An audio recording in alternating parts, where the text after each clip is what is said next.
It is 19 April. It's Sunday. I'm Charlie Garrett, and this is the CG Prophecy Report.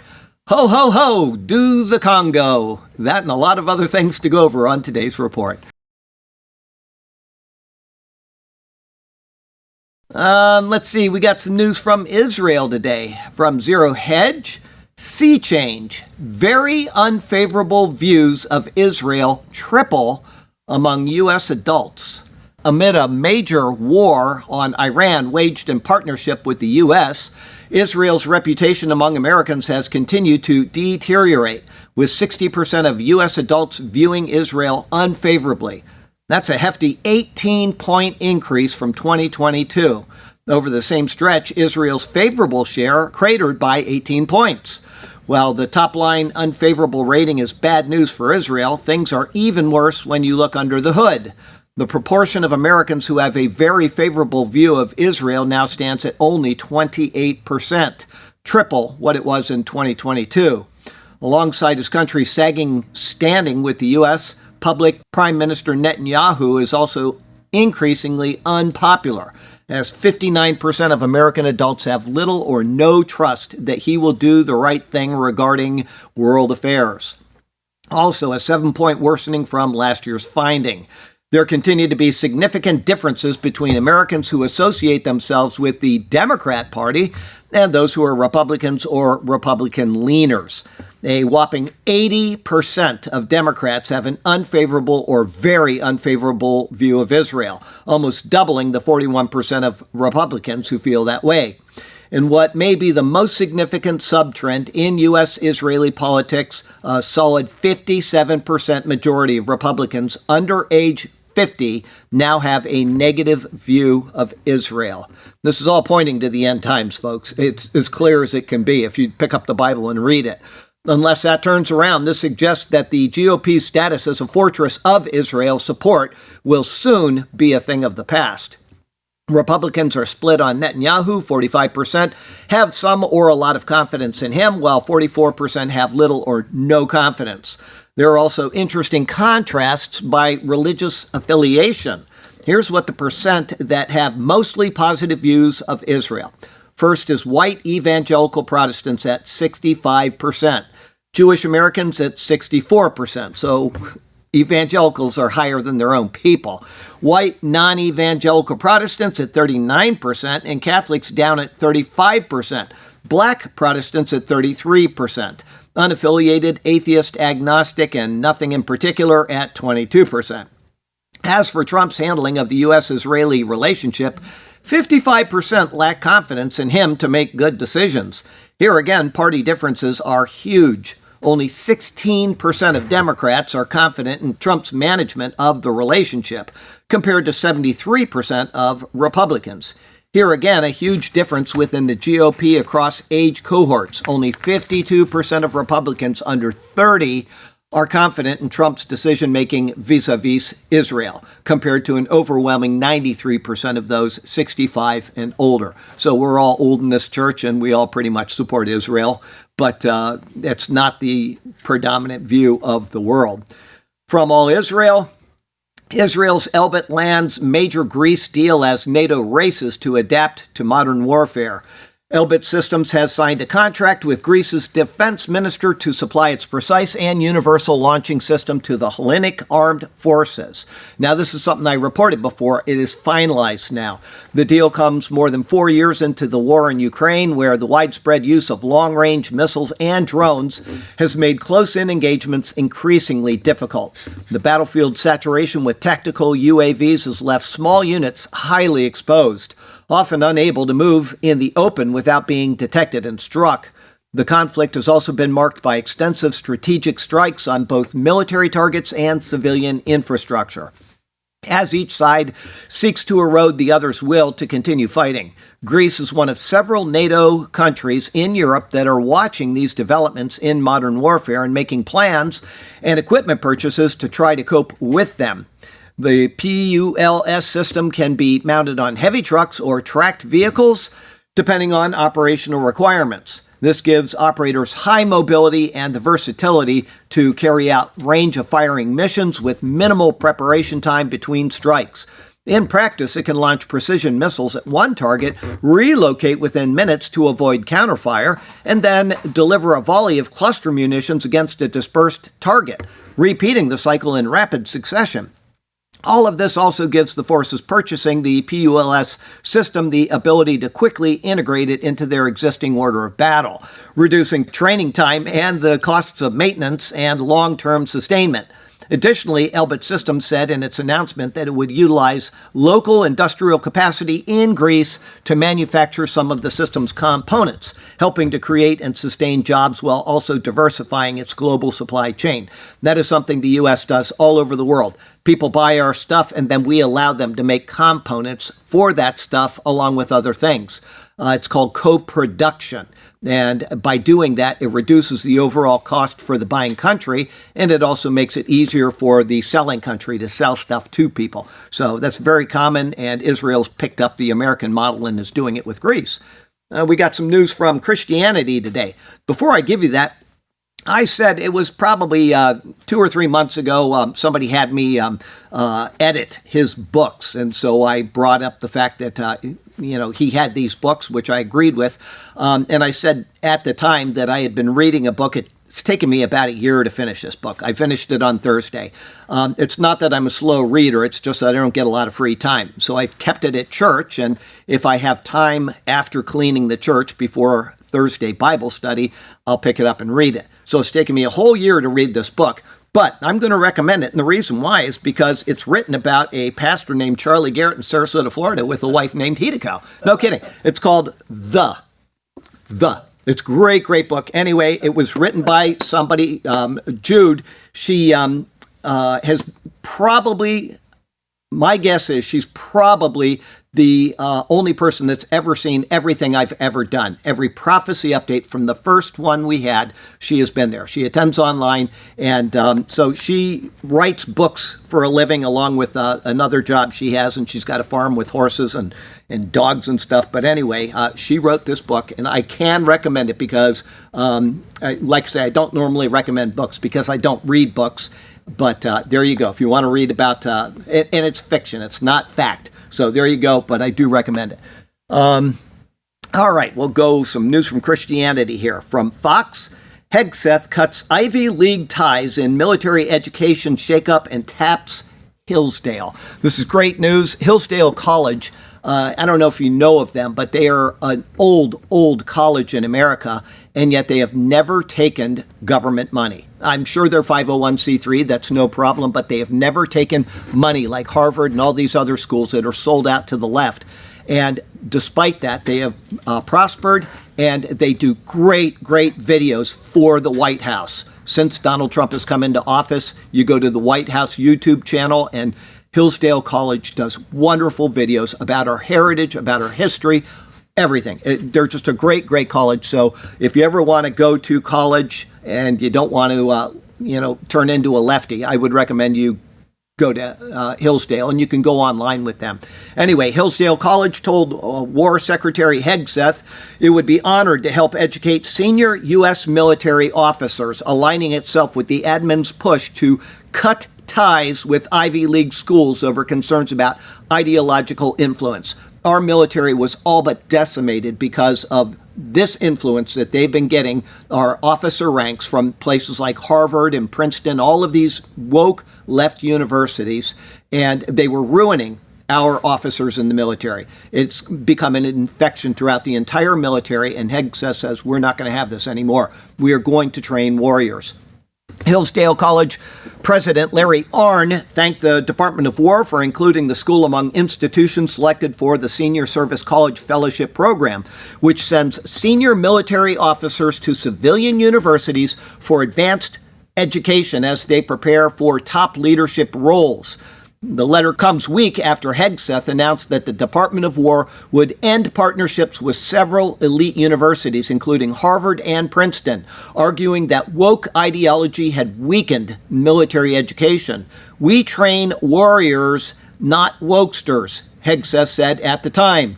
Hegseth himself is a graduate of Princeton and later earned a degree from Harvard's Kennedy School. In their place, the Pentagon is steering officers towards a new set of schools, including Hillsdale, Liberty University, George Mason University, Pepperdine University, and Texas-based Baylor University, along with large public universities such as the University of Florida, Auburn University, and the University of North Carolina. The new list also includes senior military colleges such as the Citadel and Virginia Tech, as well as Pentagon-affiliated programs like the Ted Stevens Center for Arctic Security Studies in Alaska.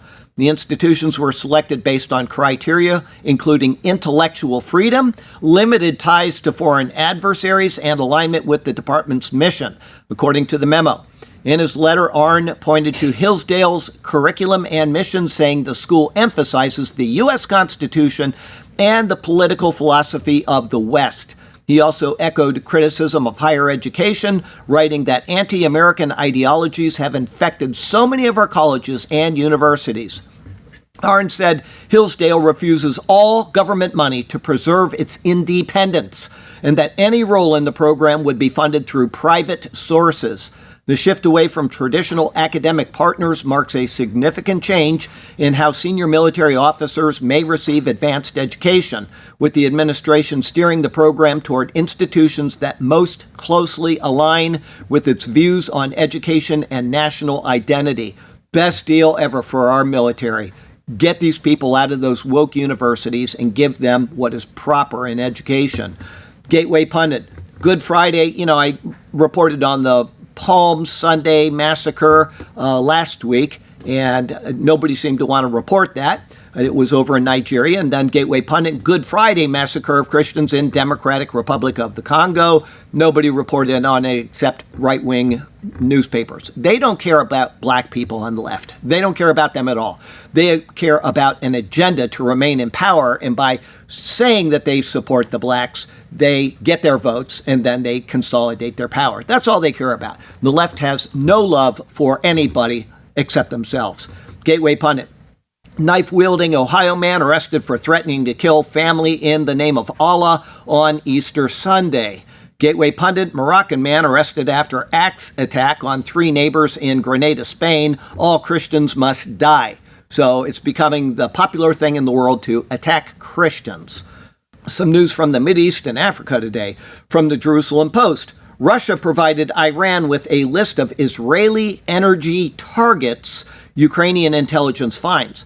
Okay, we know that there will be an alliance of nations that come against Israel, led by Russia, and it will include Iran. They're already working behind the scenes together, and this is just another indicator of that.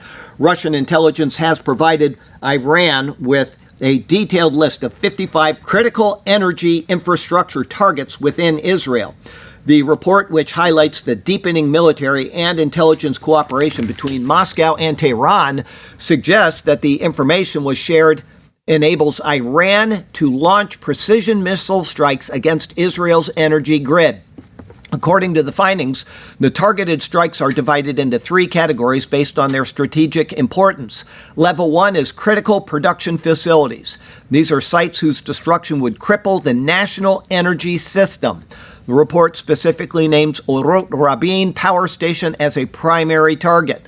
Level 2, major urban and industrial energy hubs. These facilities are located primarily in central Israel and serve large population centers.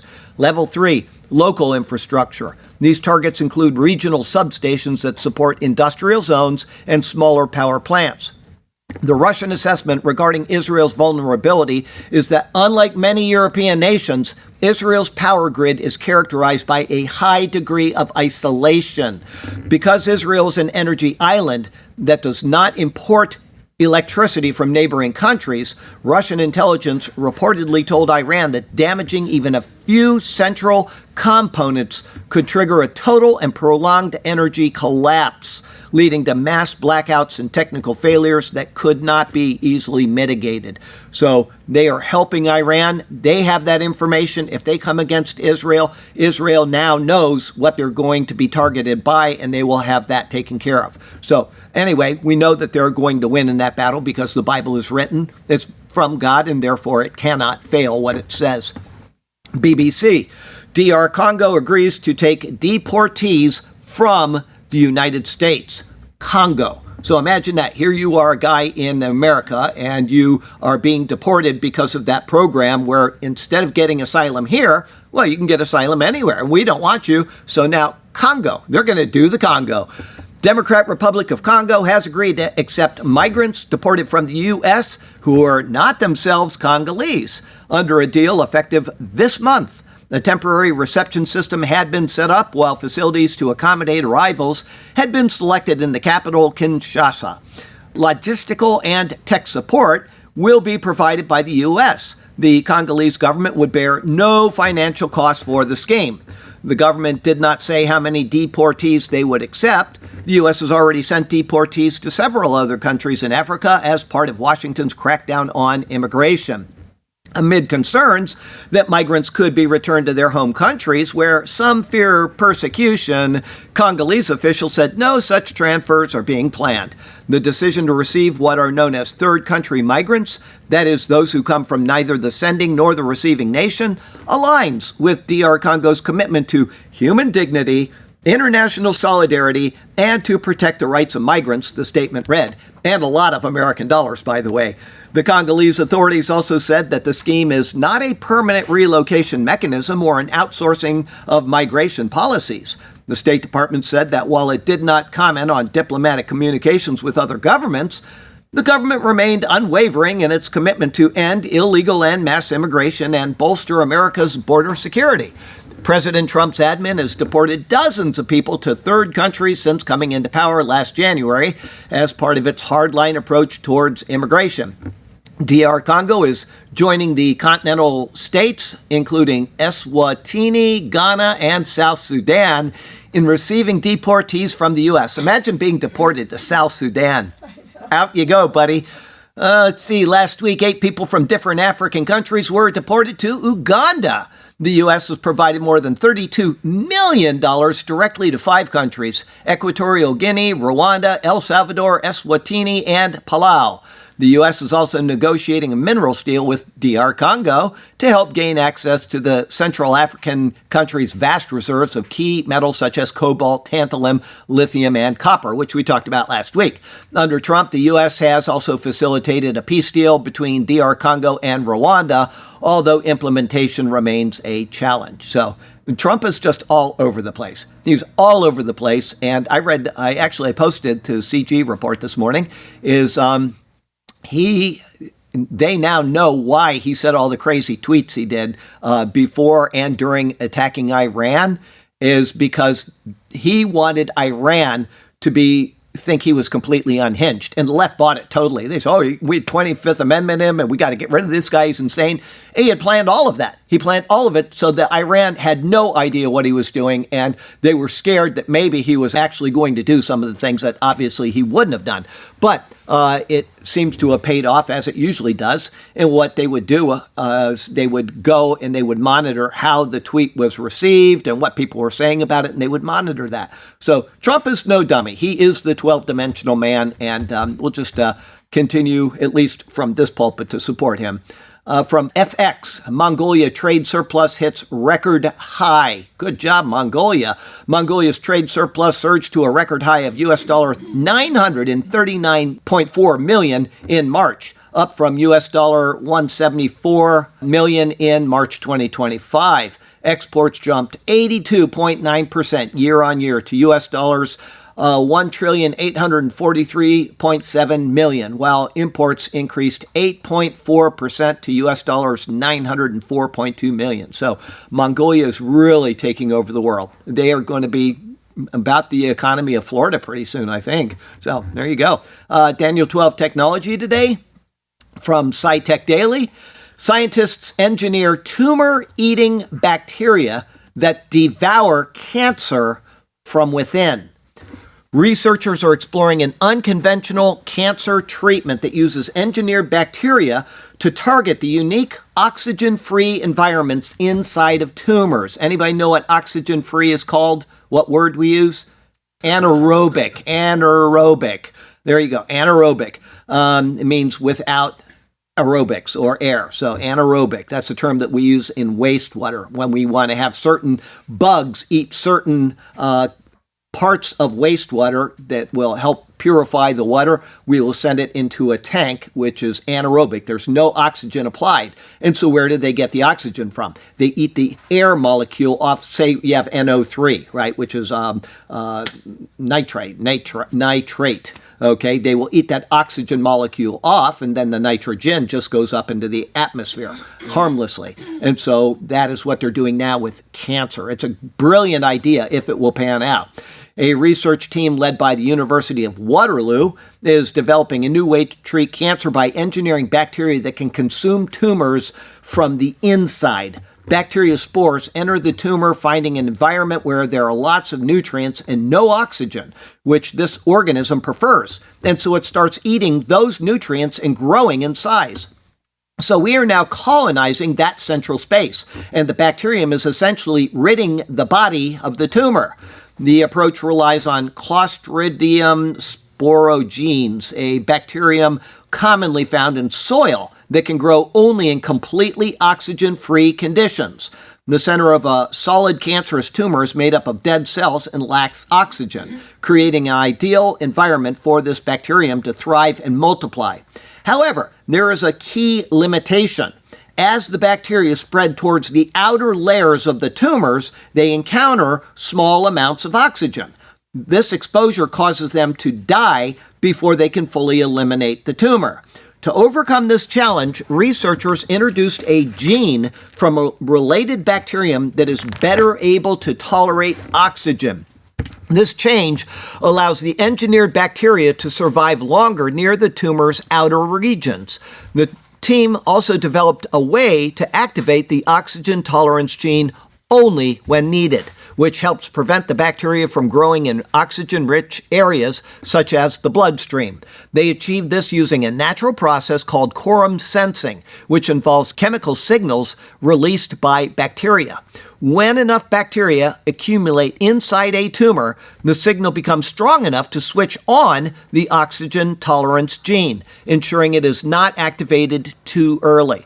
Using synthetic biology, we built something like an electrical circuit, but instead of wires, we placed pieces of DNA, said Dr. Brian Ingalls, a professor of applied mathematics at Waterloo.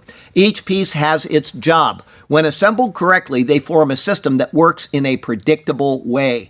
That is absolutely brilliant if they can get it to work. Eat up a tumor from the inside. As they get closer to the outside, it starts introducing oxygen because the tumor is, starting to get eaten away. They have to limit that killing the bacteria, and so they add in a gene that will allow it to stay alive now with oxygen in the environment. Brilliant.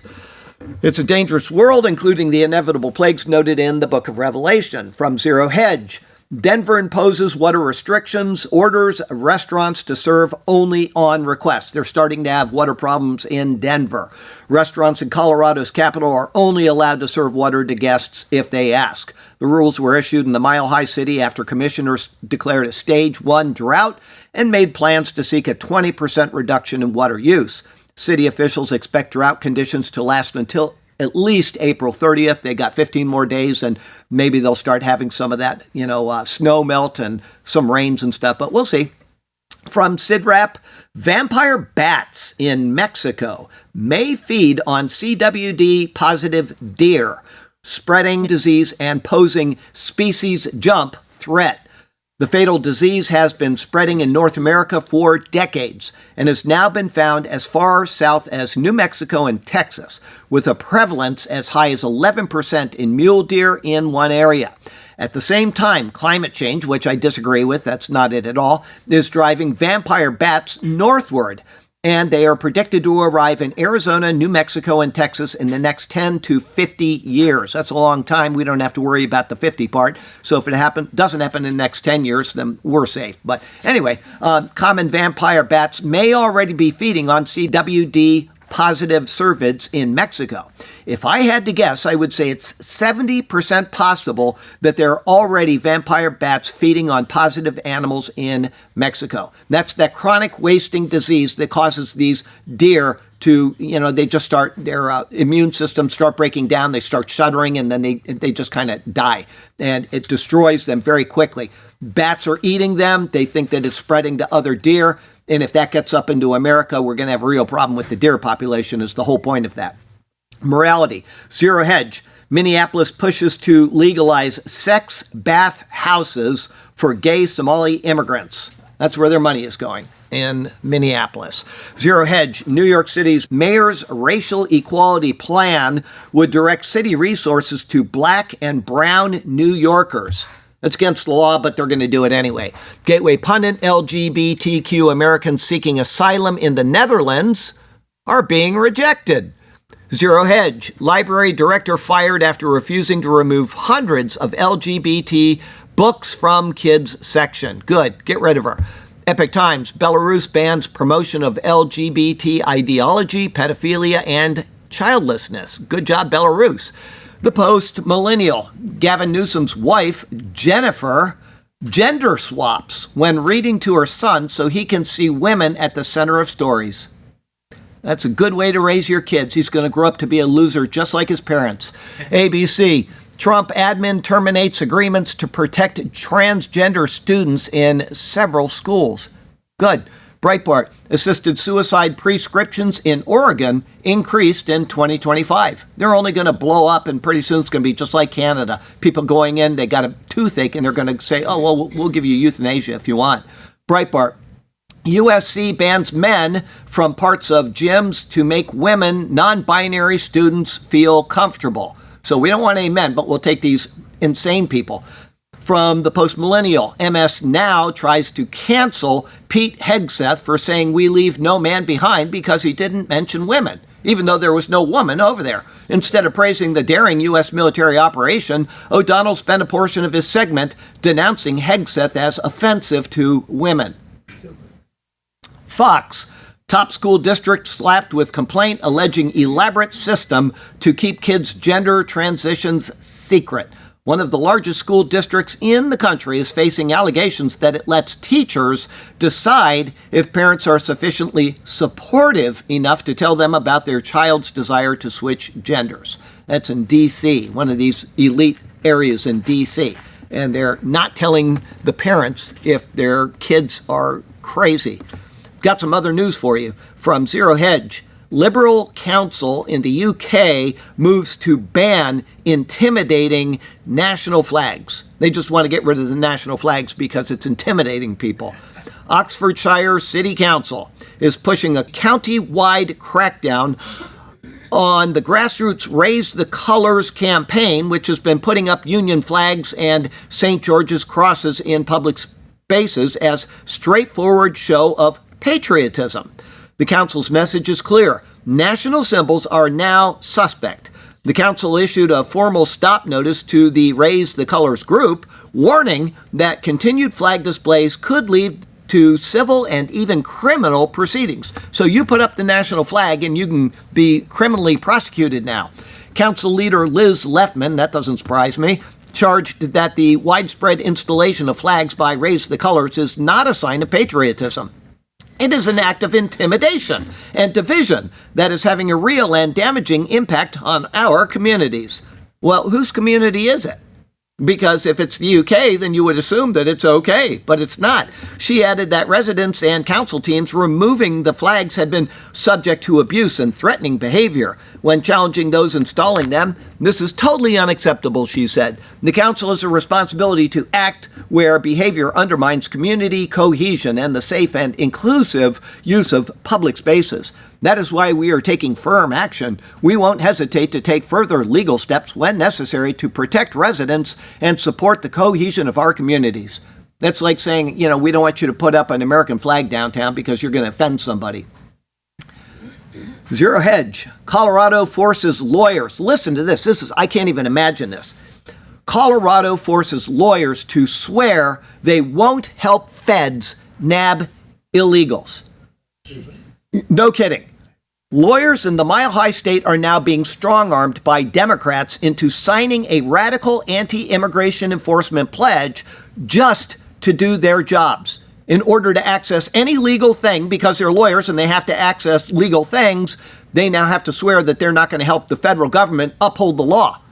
Every private attorney logging into Colorado's official courts e-filing system, the CCE, must certify under penalty of perjury that they will never use or share non-public personal information from court records to assist federal immigration authorities. Refuse, you're shut out of the system entirely. No filing lawsuits, no checking case files, no representing clients in state court, period.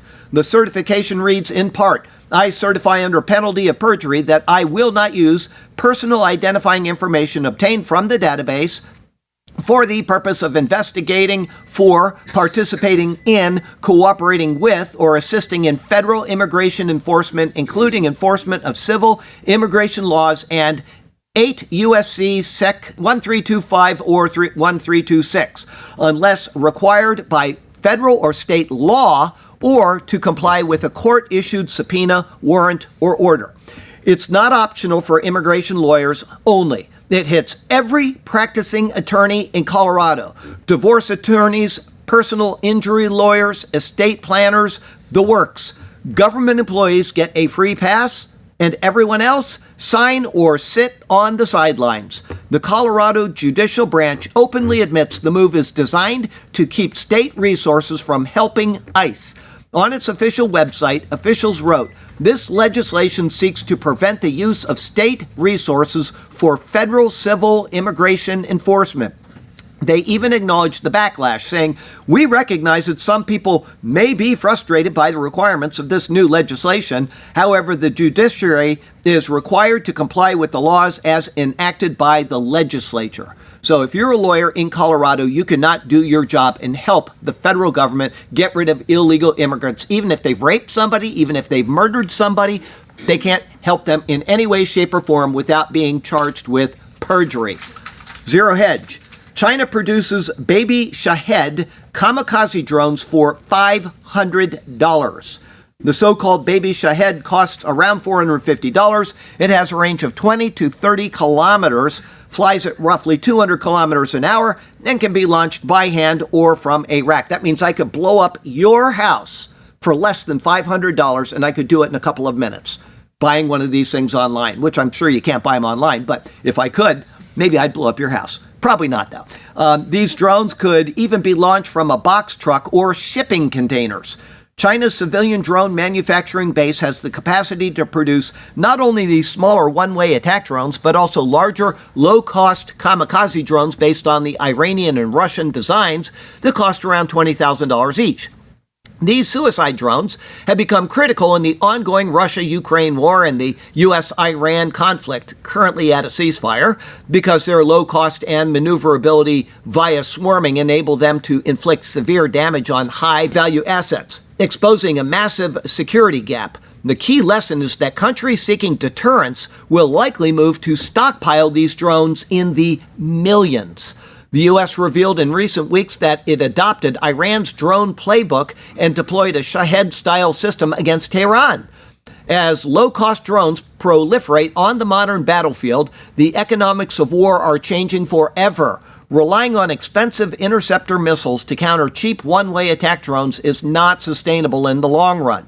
That is why low-cost interceptor drones and more affordable counter-UAS systems are likely to gain significant attention from the Department of War, especially after the last 6 weeks, exposing glaring security gaps at the U.S. bases and even civilian infrastructure, such as data centers, energy plants, residential towers, and water desalination plants across the Gulf. So here you've got a drone, you make it for anywhere from $500 to $20,000, and you send it. And they have to send up $1 million missile to take it down. That can't be sustained because they can make these by the millions. They can just keep making these drones and off they go. And pretty soon you've run out of your missiles and you've run out of money making your missiles. From the Times of Israel, Florida governor signs law letting state officials blacklist groups as terror organizations. DeSantis has signed into law a measure that gives him and other officials in the U.S. state the power to designate groups as terrorist organizations and expel students who support them, with rights groups arguing the law will chill free speech. Well, if you say I'm going to blow somebody up or I think these people should kill all of this particular group of people, they should be kicked out of that school. They should be out. So, Charlie, is that HB 945? they do not list it in here. I don't know, but we can check it out. The law empowers the state's chief of domestic security, governor, and cabinet to designate any organization they determine engages in extremist acts as a terrorist organization. After such a designation, the group can be forcibly dissolved and face a freeze on state funding. It also says that students shall be expelled from their institution if they promoted a domestic terrorist organization or a foreign terrorist organization. I have no problem with any of that. Kair, one of the country's most prominent Muslim rights groups, called the law draconian. Of course they do, because they don't want to be stifled in their speech. They want to be able to say anything they want about blowing anybody up that they don't like anytime they want. We can't have that, and Florida is not going to take it. They say it's unconstitutional, and guess what? It is not. Late last year, DeSantis signed an EO designating Kair as a foreign terrorist organization. Kair sued over the designation, and a judge eventually blocked the order. So we're waiting to see if that's ever going to go back into effect or not. From Reuters, U.S. fertility rates dropped to record low in 2025 as births fall. The decline also reflects global trends, as fewer women choose to have children against a changing social backdrop. In the U.S., the general fertility rate has fallen nearly 23% since 2007. That's when Obama came into office, was 2008. And since then, they've been saying, well, it's terrible that we have a nuclear family, that people are having children. So what do? They get our population to drop, and then they bring in millions of people that don't belong here to invade our nation. It's an agenda, shifting priorities among younger women, including greater and more demanding job market opportunities, expanded leisure options, increased intensity of parenting. Oh, it's so hard to be a parent. Increased intensity of parenting make the option to have children less desirable. How can it be any worse having children today than it was 1,000 years ago, right? I mean, it's the same thing. Here's the real reason. Breitbart. Planned Parenthood report shows record number of abortions. That's why our numbers are going down. It's because they're killing babies by the millions, just killing them. The Democrat Party of the United States is the most murderous organization on this planet since Joseph Stalin, or maybe Mao Zedong. They are murderers, and they're murdering humanity every time they pass another law on this abortion issue. Zero Hedge. U.S. tests Mach 5 hypersonic missile in joint Army-Navy launch. Finally, because China's been putting out Mach 5 missiles now for, 3 years? We're finally starting to catch up. Who said it? We are probably nearing the limit of all we can know about astronomy. You probably haven't heard of him, but Simon Newcomb, a Canadian-born American astronomer, in 1888.